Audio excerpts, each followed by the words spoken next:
Oke, assalamualaikum warahmatullahi wabarakatuh. Semangat pagi, salam petir, salam kaya rame-rame tentunya.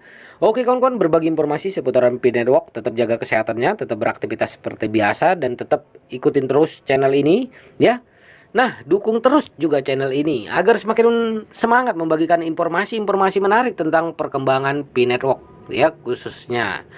Oke, kita kutip dari Nesway, cryptocurrency dan rintangan regulasi, tantangan aksesibilitas global P.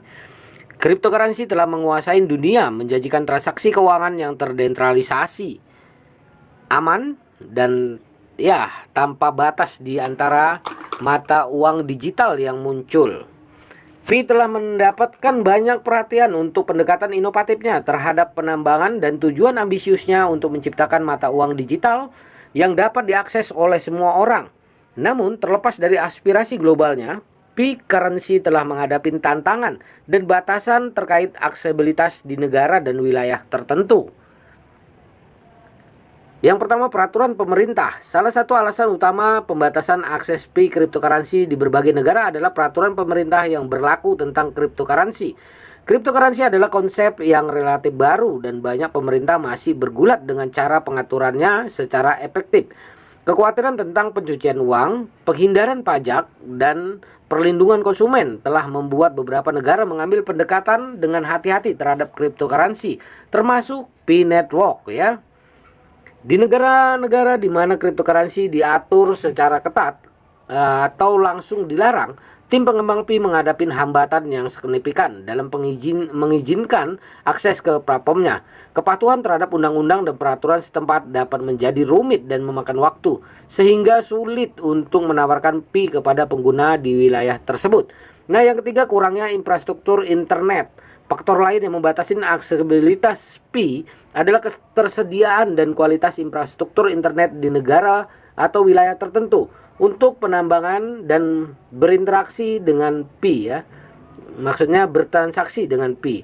Pengguna yang memerlukan koneksi internet yang stabil, sayangnya beberapa area masih kekurangan konektivitas internet yang andal, sehingga menghambat kemampuan mereka untuk berpartisipasi dalam jaringan Pi.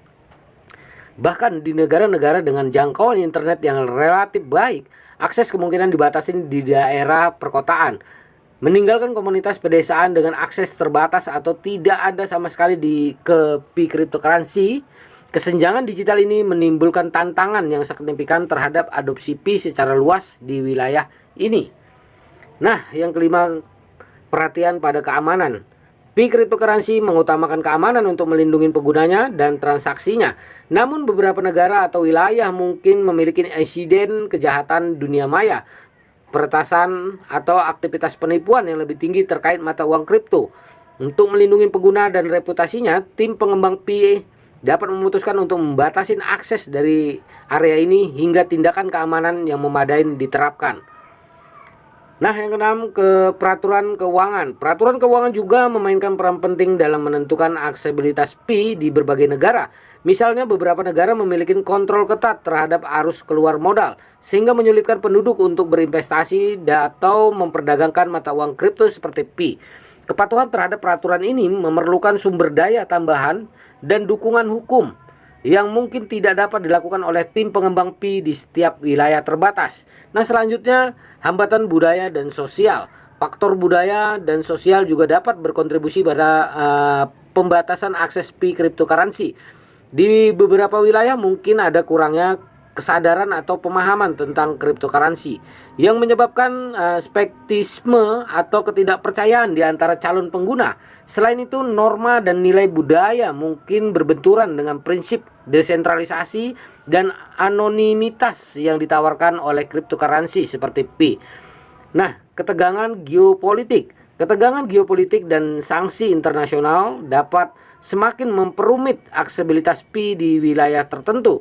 Negara-negara menghadapi sanksi dan dari komunitas internasional dapat membatasi akses cryptocurrency sebagai bagian dari tindakan pengendalian keuangan mereka yang lebih luas. Nah, selanjutnya, skalabilitas dan tantangan teknis. Pi cryptocurrency masih dalam tahap awal pengembangan dan skalabilitas tetap menjadi perhatian. Jaringan harus mampu menangani peningkatan jumlah pengguna tanpa mengorbankan keamanan atau kinerja. Di beberapa wilayah, infrastruktur teknis saat ini mungkin tidak cukup untuk mendukung pertumbuhan basis pengguna Pi yang diantisipasi, yang menyebabkan pembatasan.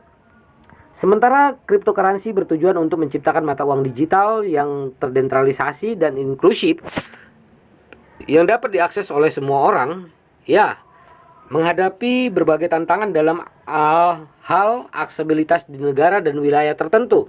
Peraturan pemerintah, infrastruktur internet, masalah keamanan, peraturan keuangan, hambatan budaya dan sosial, ketegangan geopolitik, dan tantangan teknis semuanya berperan dalam menentukan di mana Pi dapat diakses. Mengatasi hambatan ini akan membutuhkan upaya kolaboratif dari tim pengembang Pi, otoritas pengatur, dan komunitas global untuk menciptakan ekosistem keuangan yang benar-benar tanpa batas dan inklusif. Nah, begitulah informasinya kawan-kawan. Semoga ini menambah wawasan kita tentang dunia cryptocurrency, khususnya Pi Network ya. Oke. Salam kaya rame-rame. Wassalamualaikum warahmatullahi wabarakatuh.